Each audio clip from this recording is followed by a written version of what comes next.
ওপার বাংলার অন্তর্বর্তী সরকারের প্রধান এপার বাংলার জামাইবাবু ইউনূসের দিকে তাকিয়ে সকলে। আজ বৃহস্পতিবার বাংলাদেশের অন্তর্বর্তী সরকারের প্রধান হিসেবে দায়িত্বভার গ্রহণ করলেন নোবেলজয়ী অর্থনীতিবিদ মোহাম্মদ ইউনূস। তার জোর কদমে প্রস্তুতি চলছিল পদ্মা পারে, আর তখনই তার আত্মীয়ের খোঁজ মিলল এপার বাংলায়, অর্থাৎ পূর্ব বর্ধমানে।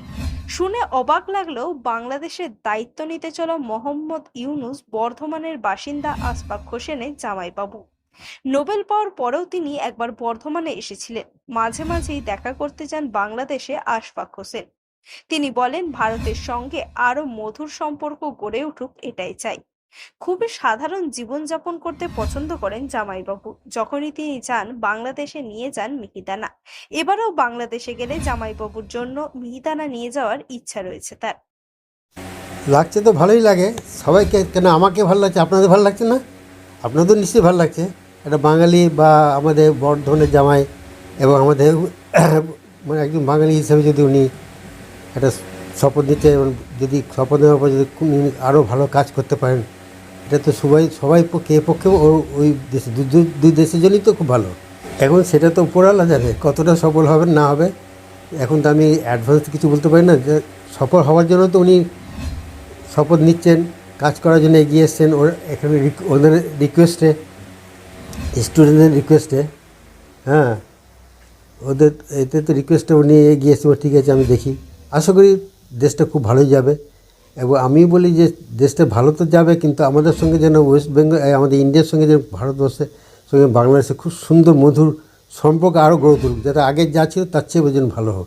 এই যে পরিস্থিতি, এই পরিস্থিতিতে কোন কাজকে সর্বাধিক গুরুত্ব দেওয়া ওনার পক্ষে উচিত বলে মনে হয়?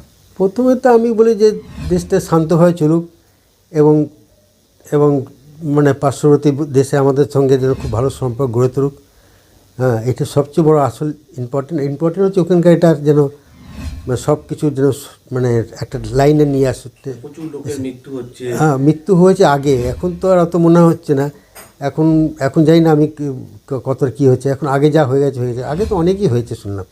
না, আমি এখন যোগাযোগ করি না, তো কয়েকদিন পর্যন্ত করবো। এখন তো উনি ব্যস্ত, তো কয়েকদিন পর্যন্ত করবো, কংগ্রেচুলেশন জানাবো। এই ছোটবেলা গল্প যদি একটু বলেন। এই যে বোন তো বর্ধমানেই জন্ম। হ্যাঁ, এখানে তো মিউনিসিপ্যাল হাই স্কুলে পড়তে, গার্লস স্কুলে। এখান থেকে উচ্চ মাধ্যমিক পাস করেছেন? উচ্চ মাধ্যমিক খুব ভালো। উনি, আমি যা শুনেছি, আমি তো তখন দেখিনি, আমি খুব ছোটো ছিলাম, বা উনি যখন গেছেন বোধহয় আমার তখন মনে হয় জন্ম হয়নি। হ্যাঁ, তা আমি যা মায়ের কাছে শুনেছি বা আমি পরে যা জানতে পারলাম, উনি খুবই ভালো স্টুডেন্ট ছিলেন, যার জন্য ওনাকে মিউনিসিপ্যাল গার্লস স্কুলে উনি যখন এসেছিলেন, যখন আমি সঙ্গে গেছিলাম ওনার, তো ওরা দেখে খুব খুশি হয়েছে আর ওনাদের সম্বোধনা দিয়েছিল। তো উনি কিছু ডোনেশনও করেছিলেন ওই স্কুলে। আর অ্যাজ এ স্টুডেন্ট হিসেবে খুবই ভালো, যার জন্য তো উনি ভালো বলে তো উনি এত দূর পর্যন্ত পিএইচডি করেছিলেন। পিএইচডি, হ্যাঁ, কিসে পিএইচডি করেছিলেন? ফিজিক্সে। মানে আপনার বোন ওখানে অ্যারেঞ্জ ম্যারেজ, তো অ্যারেঞ্জ ম্যারেজ কেমন হয় জানেন তো আপনি, কেমন কোনো কারো মাধ্যমে নিশ্চয়ই প্রপোজালের এসে ওনারা একের সঙ্গে একটা হয়ে। বিয়েটা কি এই বাড়ি থেকেই হয়েছিল? না, এখানে। মানে ঢাকায় কি চলে গেছিলেন বোন? হ্যাঁ, ঢাকা অনেক আগে চলে গেছিলেন। এখানে মানে রাজপুরে পড়ে বোধহয় চলে গেছিলেন মনে হয়, যদ্দূর মনে হয়। বাংলাদেশে চলে গেছিলেন।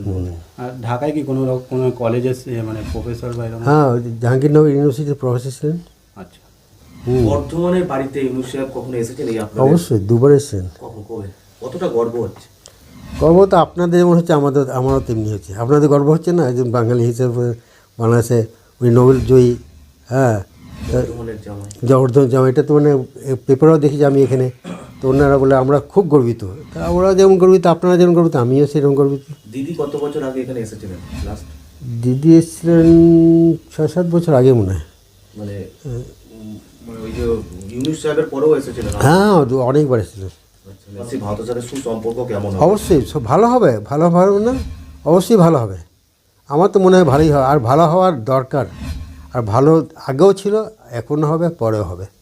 যে বাবুদা, এই যে শপথ গ্রহণ করছেন, তারপর কি শ্বশুর বাড়ি থেকে উপহার হিসাবে সীতাভোগ মিহিদানা যাবে বর্ধমান থেকে? আর মিহিদানা সীতাভোগ তো আমি যখন যাই তখন সীতাভোগটা তো শীতের সময় নিয়ে যাওয়া যায়, আর গরমের সময় সীতাভোগ থাকে না। মিহিদানাটা আমি কড়া পাক দিয়ে নিয়ে যাই, তা উনি খান, আমার দিদিও খায়, খুব পেয়ে আনন্দ পারে। হ্যাঁ, খুবই আনন্দ হয়। যখন যাব তখন নিয়ে যাব। সুযোগ পেলে নিয়ে যাবেন? আমি তো সুযোগ পেলে নিয়ে যাবোই আমি।